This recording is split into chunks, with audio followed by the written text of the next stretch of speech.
क्या लगता है कि शाहीन बाग से में चलना चाहिए बुलडोजर या नहीं चलना चाहिए? देखिए क्यों चलना चाहिए, इस देश में न्यायपालिका का काम है। आखिर आप जहांगीरपुरी में जिस तरह से एक अप्रत्यक्ष रूप से आपने बुलडोजर चलाने का काम किया, न्यायपालिका सुप्रीम कोर्ट किस लिए बैठा हुआ है? इस देश में न्यायपालिका का काम है कि इस देश की अगर जो हिंदू हो या मुसलमान हो, अगर दोषी है तो उसको कानून कार्रवाई करेगा। ये कौन सी बुलडोजर की पॉलिटिक्स है? अगर तस्लीम का घर है तो बुलडोजर ढहा दिया जाए। अगर वो कह रहे हैं अपराध बढ़ रहा है, उससे शाहीन बाग में जो अवैध अतिक्रमण है उससे जो रोहिंग्या या बांग्लादेशी लोग रह रहे हैं वो लोग अपराध को बढ़ावा दे रहे हैं। अरे भाई, अगर रोहिंग्या है तो उनका आधार कार्ड हिंदुस्तान का क्यों बना है? अगर वो रोहिंग्या है तो वोटर आईडी कार्ड। अच्छा, जब वोट लेना हो तब आप देश की जनता है, और जब वोट के नाम पे उनको, जब आप चुनाव जीत जाएं तब उनको रोहिंग्या और बांग्लादेशी के नाम से आप प्रदर्शित करना चाहते हैं।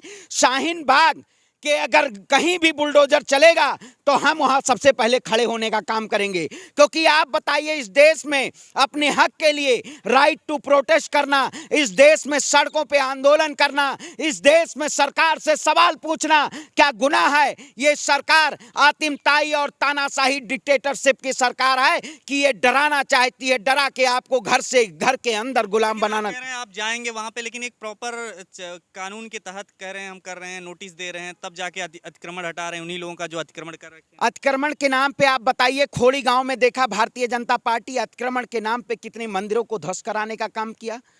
जिस तरह से इस सरकार ने एक अतिक्रमण की आड़ में, क्या आजादी के 75 साल में अगर सभी जमीनें सरकारी, जो लोग वहां मकान बनाए, आज 75 साल से लोग रह रहे हैं, और जब आपकी सरकार एमसीडी में एकीकरण हुई उसके बाद बुलडोजर चल रहा है। लेकिन आपकी सरकार में जब एमसीडी एकीकरण के बाद जिस तरह से यह सरकार गृह मंत्रालय के अधीन से जनादेश और आदेश जारी कर रही है, इस देश की जनता को जागना होगा। चुनाव नहीं सरकार कराना चाहती है, लेकिन एक बुलडोजर पॉलिटिक्स के जरिए एक कौम को डराना चाहती है, इस देश की जनता को डराना चाहती है। हमें भी इस सरकार ने आवाज दबाने के लिए, मैं उत्तर प्रदेश की अयोध्या जैसी धरती पे आता हूं, लेकिन इस सरकार से सवाल पूछना, इस सरकार के हक के लिए, जिस सरकार ने हक नहीं देने का काम किया लेकिन हमारा हक छीनने का काम किया, अगर शाहीन बाग में बुलडोजर चलेगा तो इस सरकार के, और जो सरकार है ये बीजेपी की, जो ये केंद्रीय इसका कार्यालय है, इसके घरों पे भी बुलडोजर चला देना चाहिए। क्योंकि जो सरकार कहती थी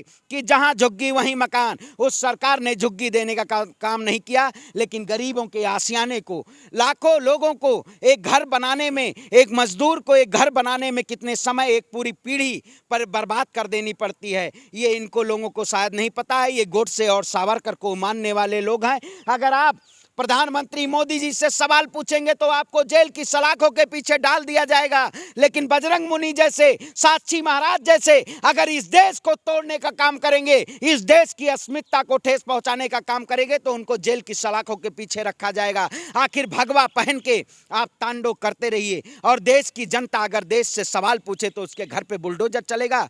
ये न्याय और सच्चाई की लड़ाई हम लड़ेंगे और इस सरकार के खिलाफ आवाज उठाने का काम करेंगे। अगर शाहीन बाग में बुलडोजर चलेगा तो इस सरकार के केंद्रीय कार्यालय पे भी बुलडोजर चलना चाहिए, जो भारतीय जनता पार्टी का केंद्रीय कार्यालय है, क्योंकि इस सरकार ने भी अपने शासनकाल में अवैध निर्माण करवाने का काम किया है। भारतीय जनता पार्टी इस देश की आवाम को, गरीब को, रोजगार को, अगर बुलडोजर चलाना तो महंगाई पे बुलडोजर चलाइए, अगर बुलडोजर चलाना तो बेरोजगारी पे बुलडोजर चलाइए, लेकिन ये सरकार गरीब के आशियानों पे बुलडोजर चलाना चाहती है। इस बुलडोजर पॉलिटिक्स का खात्मा होना चाहिए, और भारतीय जनता पार्टी विनाश काले विपरीत बुद्धि, इसका विनाश होने का समय आ गया है। इस तरह से ये पॉलिटिक्स कर रही है। हनुमान मंदिर दिल्ली में था, अभी आम आदमी पार्टी विरोध कर रही है, उसको तोड़े जाने का आदेश हुआ था कि ये अवैध, एक नोटिस लगा दिया था जिसका आम आदमी पार्टी विरोध कर रही है, कांग्रेस भी विरोध कर रही है, लेकिन बीजेपी भी अब विरोध में उतर गई है। क्या कहेंगे कि कानपुर में भी इसी तरीके बुलडोजर चल रहा मंदिरों पे? 2-3 मंदिरों के नाम आए हैं कि उनको हटाया जाए, विस्थापित किया जाए। मंदिरों को विस्थापित करने का कार्यक्रम चल रहा है। क्या मंदिर और मस्जिद को एक साथ जो जिस तरीके से तोड़ा जा रहा है, विस्थापित किया जा रहा है, ये सिद्ध करने में लगी है बीजेपी कि हम मंदिर और मस्जिद दोनों के साथ? देखिए, जिस तरह से इस हिंदू समाज को एक बड़ा, कि सरकार ने कहा मैंने राम मंदिर, भव्य मंदिर बनवाने का काम किया, वो सुप्रीम कोर्ट के आदेश से भव्य राम मंदिर बन रहा है, लेकिन इसी सरकार ने उस शासनकाल में उस मंदिर की आड़ में लाखों मंदिरों तुड़वाने का काम किया।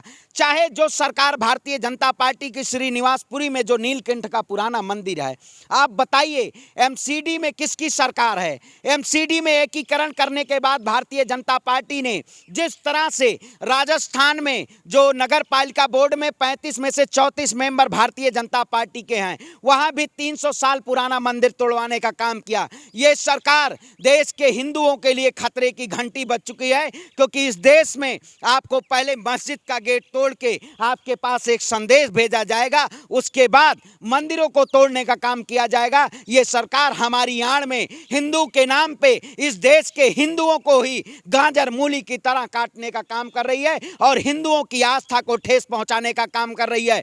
लेकिन अगर सरकार मंदिर मस्जिद के नाम पे इस देश की जनता को तोड़ने का काम करेगी तो हम सरकार से सवाल पूछेंगे और इस सरकार के खिलाफ एक आंदोलन करने का काम करेंगे, क्योंकि इस सरकार ने देश की जनता को गुमराह करने का काम किया है। ऐसी तानाशाही और हिंदू विरोधी सरकार का इस देश से खात्मा होना चाहिए और भारतीय जनता पार्टी इस देश को तोड़ने के लिए जो रणनीति अपना रही है, हम जोड़ने के लिए इस देश की जनता से एकजुट होने की जरूरत है और इस सरकार के खिलाफ आवाज उठाने की जरूरत है। खबरों में बने रहने के लिए फोरम 4 को सब्सक्राइब करें और नोटिफिकेशन पाने के लिए बेल आइकन दबाएं।